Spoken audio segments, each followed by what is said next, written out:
Hello, everybody, and welcome to the World Economic Forum's Davos Agenda for 2021. I am Hadley Gamble, CBC's anchor in the Middle East, and I am thrilled to introduce four fantastic panelists and Davos regulars who will be today to talk about implementing stakeholder capitalism in the Middle East and North Africa. Now, of course, this is a topic that we cover on a daily basis at CNBC, and all of this against the backdrop of a global pandemic. Lots of worries about the future of growth, the future of economies, and frankly, the future of people. And when you think about this with regards to the MENA region in particular, we're talking about a projected contraction at the moment of over 5% of this region's GDP from last year, which could frankly be prolonged into this year and a lot further along the line. One of the things that we've been talking about, of course, within this idea of stakeholder capitalism is how you make a serious transition from what we've seen in the past in this part of the world, which is, of course, a lack of transparency and a lack of accountability. And we're going to hopefully address that as points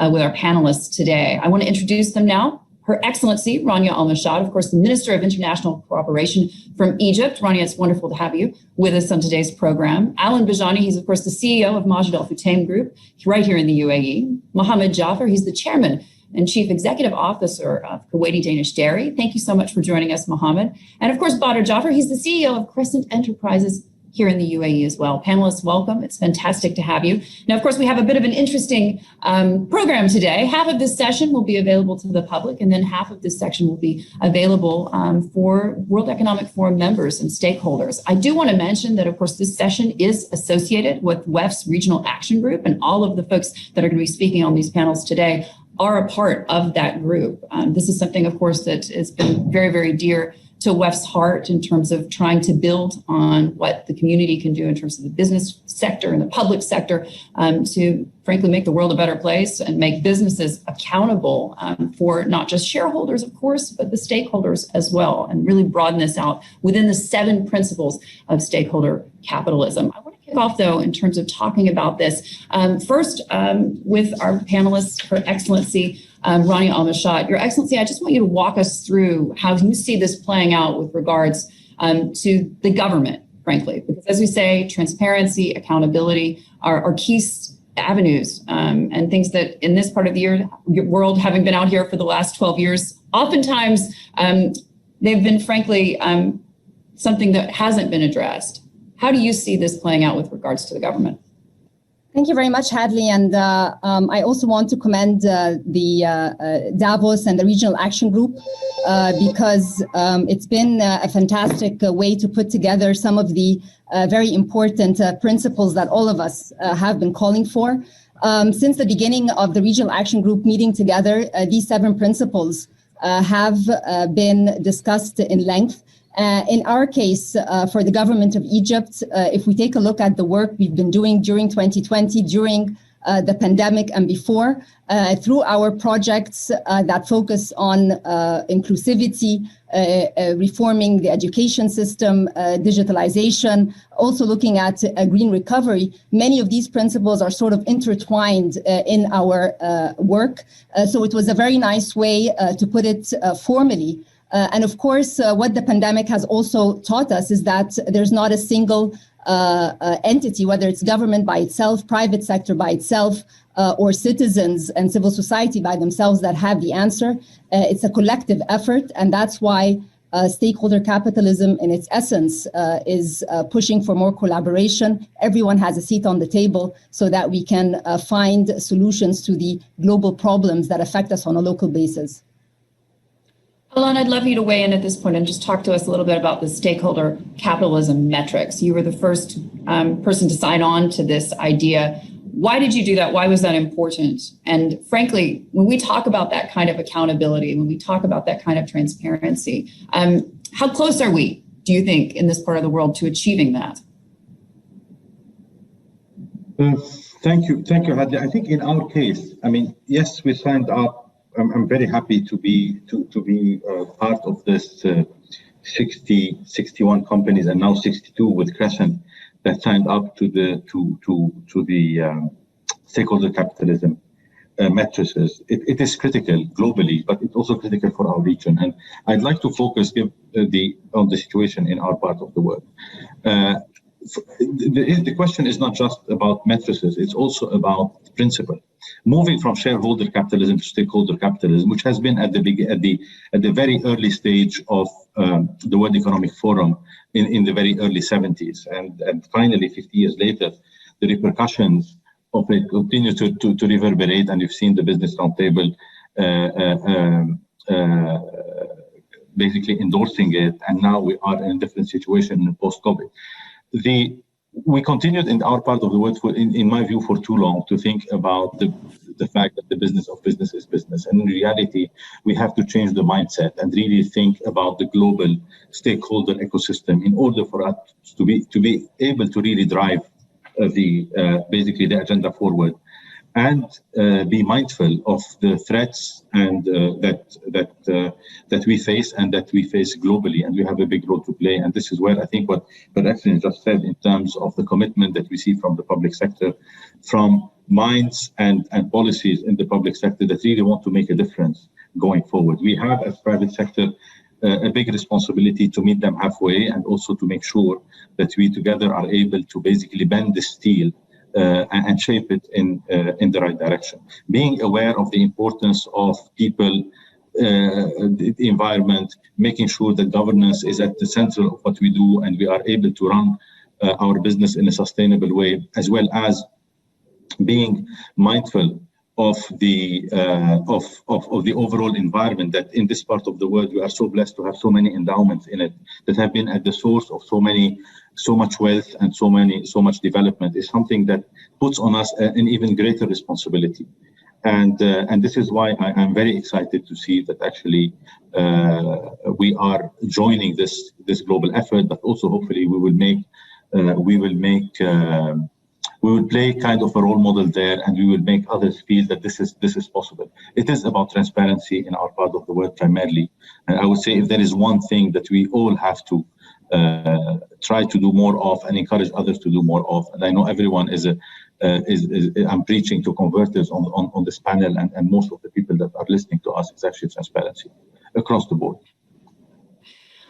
I want to bring in Mohammed on this as well, obviously talking about the private sector and the role of the private sector in making all of these things come to be. I mean, when you think about this with regards to the bigger picture, obviously we're talking about this against the backdrop of a global pandemic, lots of concerns, not just in this part of the world, but globally, about security, about food security and the future of that. Walk us through how you see this playing out with regards to the principles mitigating global health risks. I think when you're looking at it from the context of food security, we don't have a problem of shortage of food. I think the problem is the quality, the nutritional values of the food. And the pandemic has come and woken us up, because there are a lot of issues. I mean, if you look at diabetes or associated problems with the diabetes, metabolic syndrome diseases, they are some of the number one killers worldwide, and they have been so not only in our part of the world, but in America, in China, in India. And they have gone unchecked for a very long period of time. What the pandemic has done is focus its attention on these failures that we've had, because all of these are preventable. So when we talk about the cooperation between government and the private sector, you can ban sugar, as they have done now in Saudi Arabia by increasing the taxes on it. So foods that are contributing to ill health long-term become more expensive to buy. But the government will not be able to replace sugar. It's up to the private sector then to find out how do you ensure that the nutritional value of what you're offering to your consumers actually doesn't cause their livers to be damaged, that it feeds their guts, that it is actually not contributing to their insulin deficiencies. So when we're looking at the definition of what stakeholder capitalism is, we want to make sure, first of all, that the stakeholder themselves are not affected by what it is that you're doing. So if you're producing a food or providing a service, you want to make sure that this food, that this service doesn't harm the stakeholder. And I'm afraid that a lot of the processed foods that we have in our supermarkets today worldwide cause a burden on the public purse, because they cause problems long-term for all of the citizens of this planet. And this is not sustainable going forward. So that's one element. The other element, of course, is for it to be sustainable, so that whatever good or service you're producing, that it is good for the planet, not only for the humans. And this can create some tensions sometimes between what if something is good for the planet but not good for the consumers, or what if it's good for the consumer and not good for the planet. So it's a complex matter, but it's a very good start. I'm very pleased that the light has been focused on this matter through the forum, because this is something that is long due, and we look forward to a continued relationship with other stakeholders and all stakeholders on this platform.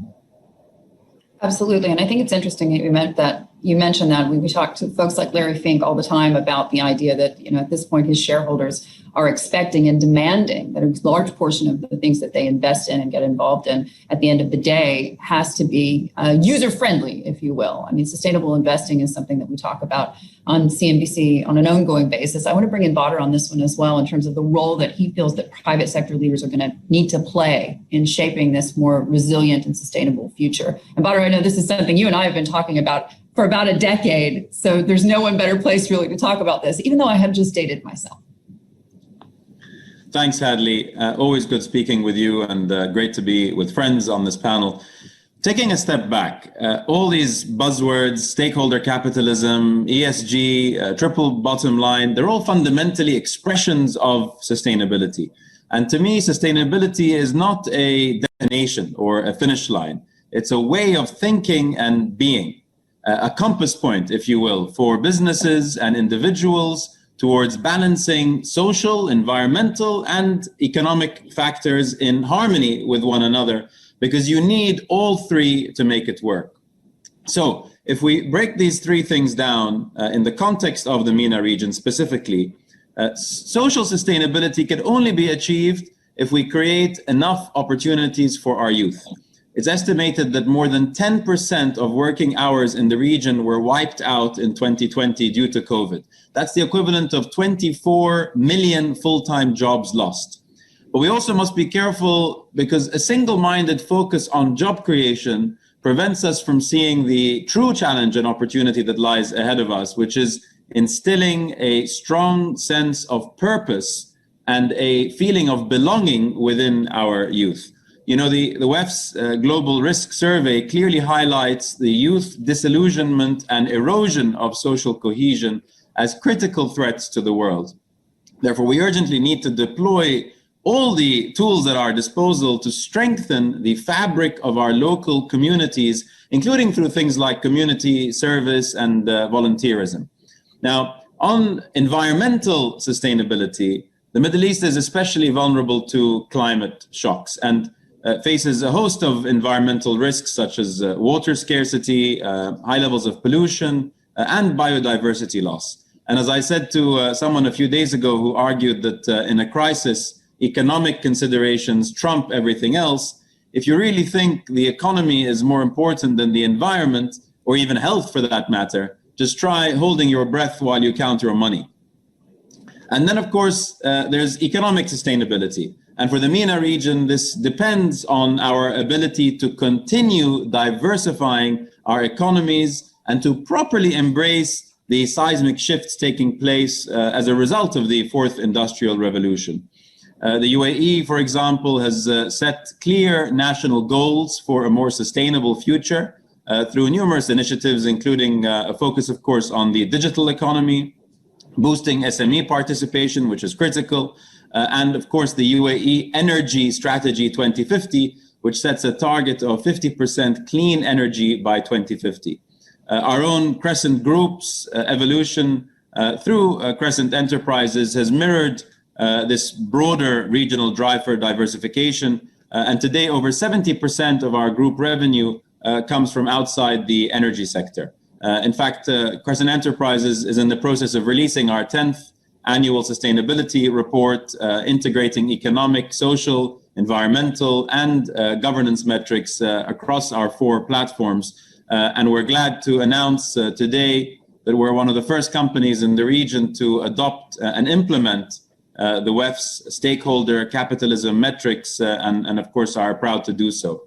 A final point I'll make is that each of these imperatives will differ in nature across the region, with different countries having different strengths and weaknesses that will impact how they get the job done. The question is, whose job is it to get us there?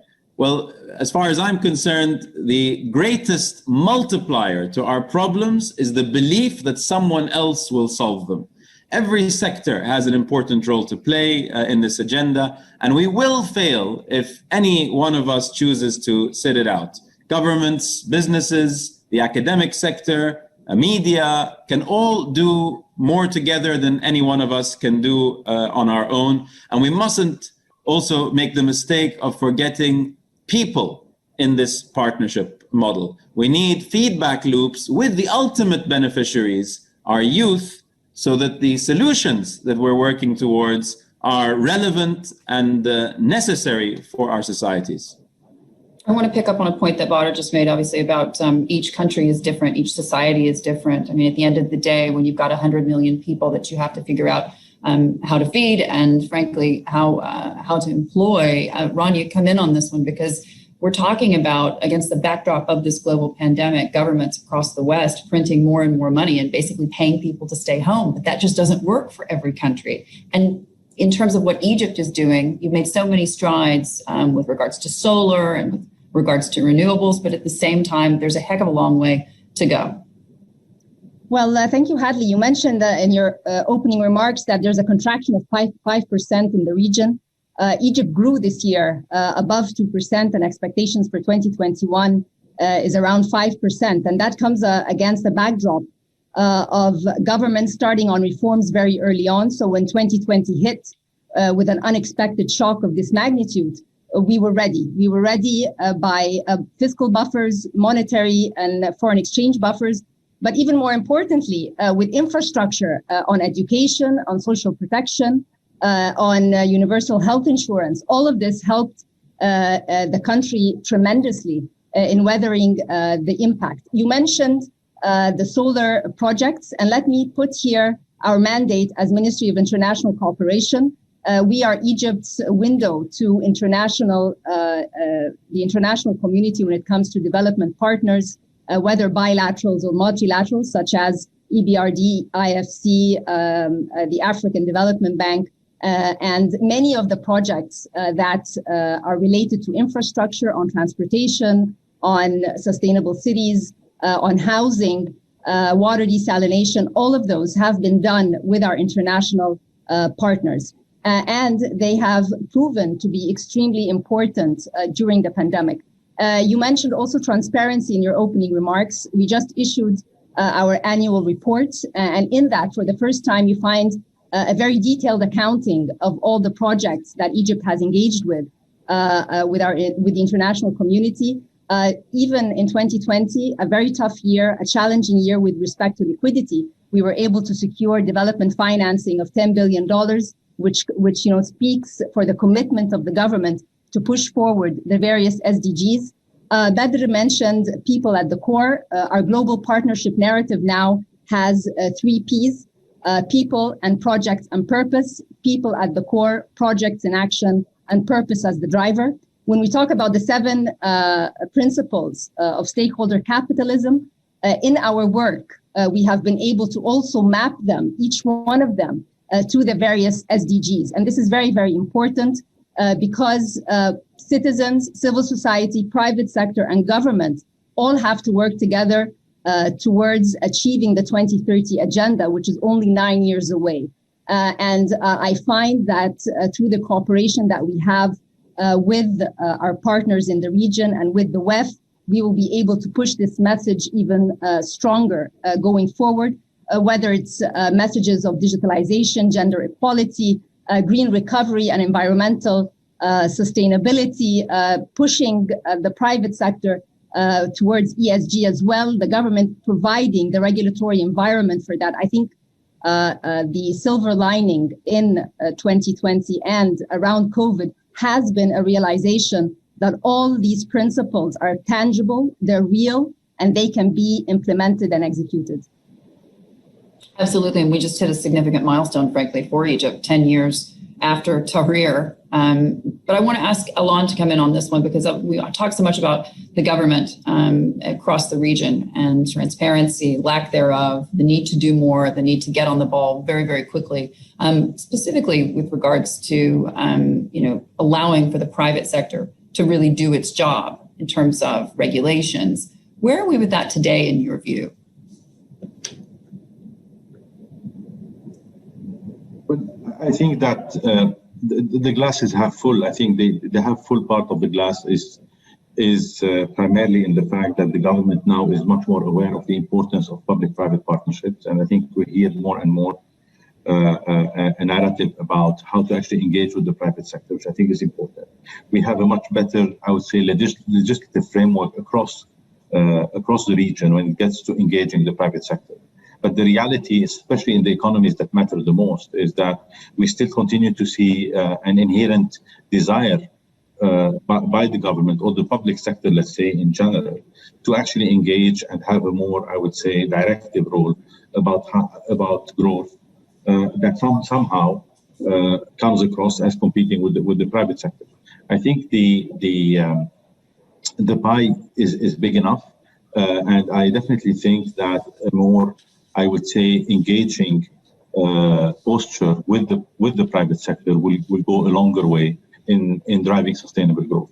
I don't think we're there yet, but although I believe that we are much more aware of the importance of it, but what does it mean and how we translate that in reality is something that at times is somewhere where at times we collectively fail and we can do much better. I really believe that the private sector in the region can actually contribute much more to GDP, and I think this will only unlock the real potential of this region through better economic integration, through enlarging the size of our market, through working seriously on stakeholder capitalism and driving the principles of stakeholder capitalism will also be able to drive much more FDI into our markets. Unfortunately, one of the downsides, I would say, of the COVID crisis, I would say of 2020, and hopefully we will find a way around it, is the fact that we've seen a lot of attitudes about governments wanting to, how do I deal with my own issues, which is understandable. But I think we have a big role to play as private sector to actually push towards better and more integration and finding global solutions to global problems, and in our case here, regional solution to regional problems, because I don't think anyone can deal with this issue or similar issues that will certainly come our way in the future on our own. We have to learn how we complement each other rather than how do we compete against each other. Bought weigh in on this one because we talk so often about the private sector in terms of CNBC and just looking at the numbers. And frankly, this part of the world with lower oil prices, a lot of fear about investing and putting their money out there at this point, especially with regards to governments, as Alon was saying, being very much about their own agendas at this point, which, as he says, is in fact understandable. What is the number one thing that you need as an investor and as a leader in the private sector, what you need to hear from these governments in order to feel more comfortable putting more money out there and employing more people and frankly making a more sustainable business environment? So we talked a bit about the government role, the private sector role. There's one more piece to the puzzle, I think, that deserves, more attention than it often gets in the MENA region, and that's philanthropic capital. For far too long, philanthropy has been treated like the neglected child of our capital system, seen by many as a peripheral player and sometimes regarded with a high degree of suspicion. The reality is that over $350 billion of private philanthropic capital, more than the global annual development and humanitarian aid budgets combined, is deployed every year in and from our region. So this is a huge space, and we need to think about strategic philanthropy as a mainstream intervention, another tool at our disposal, if you will, that can help us to overcome our greatest challenges and to help plug the estimated annual gap of $2.5 trillion that the world needs to fill if we are to have any hope of achieving the SDGs by 2030. Look, and on the question about governments, look, governments obviously have a leading role to play in addressing governments' social and environmental challenges. They alone have, in many ways, the power in our region to articulate the vision and implement policies to make it happen and set the rules of the road. They also deploy significant amounts of capital in our region. However, one of the most important things that the governments can do is to put in place the right incentives and disincentives, along with an enabling regulatory framework that encourages others, including businesses, but also, as I mentioned, philanthropists, to get off the sidelines and make their own contributions. Business, in my humble opinion, which, as you said, I've been ranting on about for well over a decade, has no other choice but to be at the forefront of addressing our region's social and economic challenges. It's not so much just because it's a moral imperative, it's a long-term commercial one, because as we've seen again and again, there does not have to be a trade-off between profit and purpose. On the contrary, the inextricable link between long-term economic success and positive societal impact is becoming increasingly clear for all to see, including the big skeptics out there. And you know who you are. Mohammed, I want to ask you specifically about something that we've been talking about as well within the World Economic Forum for several years now, of course, and that's the fourth industrial revolution, how to harness technology to really help businesses and young people specifically with this transition. And now against the backdrop of the pandemic, how important do you think is that kind of engagement when it comes really to the challenges ahead? Well, I don't think we can live away from technology. And when you're trying to improve the systems that you have, when you're relying on artificial intelligence, when you're relying on all the advances that are taking place in food business, for example, you must be up there. And the region, the young in the region are very adept at using the technology. But at what is this technology being used? Now, having a Twitter account is one thing, and being active on social media is one thing, but we've often been accused of having missed some of the earlier revolutions. So how do we harness this this existing technical revolution, the fourth industrial revolution, and prepare for the next one? I think preparing our young, skilling them and reskilling them for the jobs of the future is very important. I think in this respect, we haven't done enough. We must do much, much more, because unemployment is an issue in our region.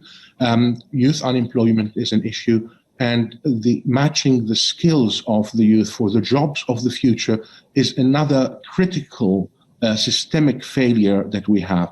And at a time when, yes, there is a decline in GDP, there's a decline in revenues, there is a pandemic at hand, how do you focus the attention of the governments on those issues that to them, they seem to be drowning in this pandemic? And we need to ensure that the pandemic does not overshadow everything else, including costs that are much more important long-term than what the pandemic is doing to us in terms of cost and paralysis today. So, but there are basics. I just want to touch on one thing. Someone mentioned, the role of governments and do our governments understand what stakeholder capitalism is? There is a country in the Gulf, and I will not name this country, whose air pollution, the quality of its air, is possibly the worst in the world. Now, this is due to a production of carbons. This is the government. Now, they could do something about it, but they don't, and they haven't. So how can governments lead by example how can they come and tell you to be more sustainable when they themselves are not being sustainable? I think governments have to take a very hard look at the costs long-term of their actions and start to ensure, it may mean for government that the production of its oil or gas is going to be more expensive because they're producing cleaner air. The fact that people aren't falling dead today because they're breathing bad air doesn't mean that it's good for them. It means that, like with everything else, like with this business of dealing with diabetes and the syndrome diseases, we're kicking the can into the future. We need to stop doing that. We really need to start thinking about the costs, incredible costs of inaction today. And this is where metrics will play a role. But it's also a matter of mindset, changing the mindset of government, of consumers, and of shareholders also.